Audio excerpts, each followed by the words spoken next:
आज हम सिर्फ दो चीज़ों से एक ऐसी मिठाई बनाने वाले हैं जो न सिर्फ स्वादिष्ट है बल्कि बनाने में भी बिल्कुल आसान है।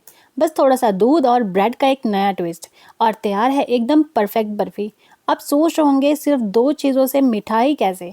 चलिए शुरू करते हैं बिना किसी झंझट के ये लाजवाब रेसिपी। तो सबसे पहले इस रेसिपी को बनाने के लिए हमें चाहिए 1 लीटर दूध। अब यहाँ पर इस दूध को हमें लगातार चलाते रहना है क्योंकि यहाँ पर हमें इस दूध को गाढ़ा करना है। यहाँ पर हमें इस दूध को तब तक पकाना है जब तक हमारा दूध 1 लीटर से आधा लीटर नहीं हो जाता। तो यहाँ पर 1 लीटर दूध को आधा लीटर दूध करने में आपको कम से कम 15 से 20 मिनट का समय लगेगा। और जितनी देर में हमारे दूध में उबाली आ रही है तब तक आइए हम ब्रेड को कट कर लेते हैं। यहाँ पर मैं व्हाइट ब्रेड का इस्तेमाल कर रही हूँ, आप चाहे तो इसकी जगह आप आटा ब्रेड का इस्तेमाल भी कर सकते हैं। यहाँ पर ब्रेड के मैंने 6 स्लाइसेस लिए हैं। अब यहाँ पर ब्रेड के जो साइड वाला पार्ट है ना, ब्राउन वाला, हम उसे अलग कर देंगे। आप चाहे तो आप इस बर्फ़ी में ये ब्राउन वाला पार्ट भी ऐड कर सकते हैं अगर आपको बर्फ़ी के कलर से कोई प्रॉब्लम नहीं है, क्योंकि अगर हम ब्रेड का सिर्फ वाइट वाला पार्ट इस्तेमाल करते हैं तो हमारी बर्फ़ी का कलर वाइट आता है, लेकिन अगर हम इसका ब्राउन वाला पार्ट भी इस्तेमाल करेंगे तो हमारी बर्फ़ी का कलर हल्का सा ब्राउन आएगा। अगर आपको कोई बर्फ़ी के कलर से कोई प्रॉब्लम नहीं है तो आप पूरी ब्रेड का इस्तेमाल कर सकते हैं। तो यहाँ पर हमने 1 लीटर दूध लिया है, उस हिसाब से हमें 6 ब्रेड का इस्तेमाल करना है। अब यहाँ पर हमें ब्रेड का ना पाउडर नहीं बनाना है, तो यहाँ पर ब्रेड को मैंने छोटे छोटे पीसेस में कट कर दिया है। अब यहाँ पर हम ब्रेड का पेस्ट बनाकर तैयार कर लेंगे। अब साथ ही मैंने लिया मलाई, यहाँ पर आप फ्रेश मलाई का इस्तेमाल कर सकते हैं। तो यहाँ पर लगभग मैंने 3 से 4 चम्मच मलाई का इस्तेमाल किया है। बर्फ़ी की मिठाई में मलाई का इस्तेमाल करने से ना इसका टेस्ट और ज़्यादा बढ़ जाता है।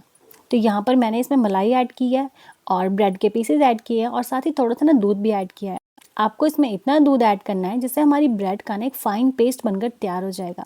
यहाँ पर हमें ब्रेड का ना बिल्कुल फाइन पेस्ट चाहिए, इसलिए इसे आपको मिक्सी में तब तक चलाना है जब तक हमारा इसका बिल्कुल फाइन पेस्ट बनकर तैयार नहीं हो जाता। इस बर्फ़ी को बनाने के लिए सबसे इम्पॉर्टेंट इंग्रेडिएंट्स है मिल्क और ब्रेड।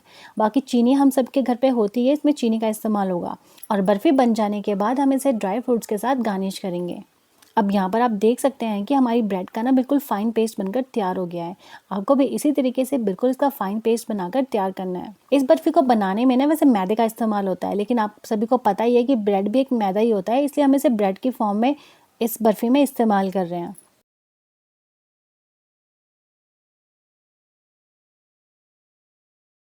और यहाँ पर आप देख सकते हैं कि हमारे दूध में उबाली आ गई है और मैं इसे लगातार चला रही हूँ। तो यहाँ पर 1 लीटर दूध से इसे आधा लीटर दूध होने में लगभग 15 से 20 मिनट या 20 से 25 मिनट आसानी से लग जाते हैं। इस बर्फ़ी को बनाना बहुत ही आसान है और जब भी आप इस बर्फ़ी की रेसिपी को ट्राई करें तो मुझे कमेंट में ज़रूर बताइएगा कि आपकी बर्फ़ी कैसी बनी है। और जब भी आप इस बर्फ़ी को बनाएं तो हमेशा ही नॉनस्टिक बर्तन का इस्तेमाल करिएगा। अब यहाँ पर मैंने क्या किया कि नॉनस्टिक कढ़ाई में दूध को ऐड कर दिया है और हमारा दूध भी यहाँ 1 लीटर से लगभग आधा लीटर दूध हो चुका है। और साथ ही यहाँ पर जो हमने ब्रेड का पेस्ट बनाया था ना, वो भी मैंने इसमें ऐड कर दिया है। अब यहाँ पर हम इसे लगातार चलाते रहेंगे और जैसे ही आप दूध में ना ब्रेड वाला पेस्ट ऐड करते हैं ना, ये दूध धीरे धीरे ना गाढ़ा होना शुरू हो जाता है। और यहाँ पर कढ़ाई में ना इस दूध को गाढ़ा होने में लगभग 15 से 20 मिनट लग जाते हैं। तो आपको इस स्टेज पर लगातार इसे चलाते रहना है। यहाँ पर हमें दूध को तब तक पकाना है जब तक हमारा दूध जो है ना एक डो के फॉर्म में नहीं बन जाता है। और यहाँ पर बर्फ़ी में फ्लेवर देने के लिए आप इलायची पाउडर का इस्तेमाल कर सकते हैं, क्योंकि यहाँ पर जब ब्रेड वाला दूध है ना, जब ये डो के फॉर्म में आएगा ना, उसके बाद ही हम इसकी बर्फ़ी बना पाएंगे। इसलिए यहाँ पर हमें इसे लगातार चलाते रहना है और साथ ही आपको इस बात का भी ध्यान रखना है कि दूध जो है कढ़ाई के तले में ना चिपके।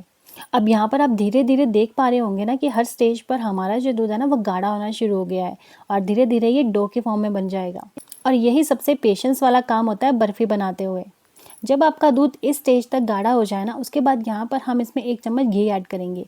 घी ऐड करने से होता ही है ना कि हमारी बर्फ़ी ना बहुत ही सॉफ्ट बनकर तैयार होती है। और धीरे धीरे आप देखेंगे कि जो हमारा दूध जो गाढ़ा हो गया है ना, धीरे धीरे ये कढ़ाई को ना छोड़ने लगता है। तो यहाँ पर आपको इसे तब तक पकाना है जब तक हमारा जो दूध है ना वो कढ़ाई को ना अपने आप छोड़ने ना लग जाए। और बस अब 2 से 3 मिनट में हमारा यहाँ बर्फ़ी का डो बनकर तैयार हो जाएगा। इस बर्फ़ी को बनाने के लिए मैंने दूध और ब्रेड का इस्तेमाल किया है, लेकिन अगर आप चाहें तो आप इसमें मिल्क पाउडर का इस्तेमाल भी कर सकते हैं। इससे हमारा दूध जल्दी गाढ़ा हो जाता है और हमारी मिठाई जल्दी बन जाती है। अब यहाँ पर आप देख सकते हैं कि हमारा डो ना कढ़ाई से चिपकना बंद हो गया है। तो इस स्टेज पर मैंने गैस को बंद कर दिया है और अब हम इसे ठंडा होने के लिए रख देंगे। अब यहाँ पर हमारी इस बर्फ़ी को ठंडे होते होते आधा घंटा हो चुका है। तो चलिए अब मैं आपको बताती हूँ कि आपको कैसे पता चलेगा कि आपका ये डो बर्फ़ी बनने के लिए बिल्कुल तैयार है। यहाँ पर आप देख सकते हैं कि मैंने एक डो लिया है और इसे हल्का सा ना गोल गोल किया है। अगर वो आपके हाथ में नहीं चिपकता है, इसका मतलब ये है कि आपका डो बर्फ़ी बनने के लिए बिल्कुल तैयार है। यहाँ पर आप देख सकते हैं कि हमारा डो बिल्कुल भी हाथ में नहीं चिपक रहा है। तो बस अब ये परफेक्ट स्टेज है इसे बर्फ़ी बनाने के लिए। यहाँ पर मैं इस बर्फ़ी को घर पर बना रही हूँ, इसलिए मैंने थाली का इस्तेमाल किया है। अगर आपके पास स्क्वायर या रेक्टेंगल शेप में कोई थाली या प्लेट हो तो आप उसका इस्तेमाल भी कर सकते हैं। अब यहाँ पर मैंने थाली पर ना घी लगा दिया है, जिससे हमारी बर्फ़ी ना थाली में चिपकेगी नहीं। अगर आप चाहें तो आप इसकी जगह पर बटर पेपर का इस्तेमाल भी कर सकते हैं। अब यहाँ पर डो का ना मैंने थाली में ना अच्छे से ना सेट कर दिया है। तो अब बारी आती है सबसे इम्पॉर्टेंट काम की। अब यहाँ पर हमें इस डो को ना रेस्ट करने के लिए रखना है। अब यहाँ पर इस डो को ना मैं फ्रिज में रखूँगी 3 से 4 घंटे के लिए, जिससे हमारी जो बर्फ़ी है ना अच्छे से जम जाएगी, क्योंकि अभी हमारी बर्फ़ी ना सॉफ्ट है। इसे अच्छे से जमाने के लिए ना इसे फ्रिज में रखना बहुत ज़्यादा ज़रूरी है। तो यहाँ पर आप इसे ओवरनाइट फ्रिज में रख सकते हैं, या अगर आपके पास टाइम थोड़ा कम है तो आप इसे 3 से 4 घंटे के लिए फ्रिज में ज़रूर रखिएगा। साथ ही हम इसे ड्राई फ्रूट्स के साथ भी गार्निश करेंगे। तो मेरे साथ तो हुआ कुछ ऐसा ना कि जैसे ही मैंने सोचा कि मैं इसके ऊपर ड्राई फ्रूट्स ऐड करती हूँ तो देखा तो ड्राई फ्रूट्स खत्म हो गए हैं। लेकिन अगर आप चाहें तो आप इसे बिना ड्राई फ्रूट्स के भी खा सकते हैं, या फिर अगर आप चाहें तो आप इसे ड्राई फ्रूट्स के साथ भी गार्निश कर सकते हैं। और यहाँ पर मैंने बर्फ़ी को फ्रिज में 2 घंटे के लिए रखा था, क्योंकि यहाँ पर बच्चों से वेट नहीं हो रहा था कि मम्मा बर्फ़ी खानी है, बर्फ़ी दे दो। इसलिए यहाँ पर मैंने इसे फ्रिज से 2 घंटे में निकाल लिया है। तो अब यहाँ पर मैं इसे पीसेस में कट कर दूंगी, जिस तरीके से बर्फ़ी के पीस होते हैं। और यहाँ पर आपकी होममेड बर्फ़ी बनकर तैयार हो गई है। तो क्या आपने कभी सोचा था कि इस बर्फ़ी को घर पर बनाना इतना आसान है? और ये बर्फ़ी मेरे घर पर तो सभी को बहुत पसंद आई है। तो हमारे घर पर डिसाइड हुआ है कि इस बर्फ़ी को हम कभी भी मार्केट से लेकर नहीं आएंगे, क्योंकि जब हम इतनी आसानी से घर पर ही इतनी टेस्टी बर्फ़ी बना सकते हैं तो फिर मार्केट वाली बर्फ़ी क्यों खाई जाए। इसलिए आप भी आसानी से बनने वाली इस बर्फ़ी की रेसिपी को घर पर ज़रूर ट्राई करिए। और यहाँ पर आपकी बिल्कुल मार्केट स्टाइल बर्फ़ी बनकर तैयार हो गई है। और ये बर्फ़ी ना सच में बहुत टेस्टी बनती है। जब भी आप इस रेसिपी को ट्राई करें तो अपना फीडबैक मेरे साथ ज़रूर शेयर करिएगा। और अगर आपको आज की रेसिपी पसंद आती है तो वीडियो को लाइक और शेयर ज़रूर करें। और अगर आप मेरे चैनल पर नए हैं तो चैनल को सब्सक्राइब करना ना भूलें। तो मिलते हैं नेक्स्ट वीडियो में नेक्स्ट रेसिपी के साथ। तब तक के लिए बाय बाय।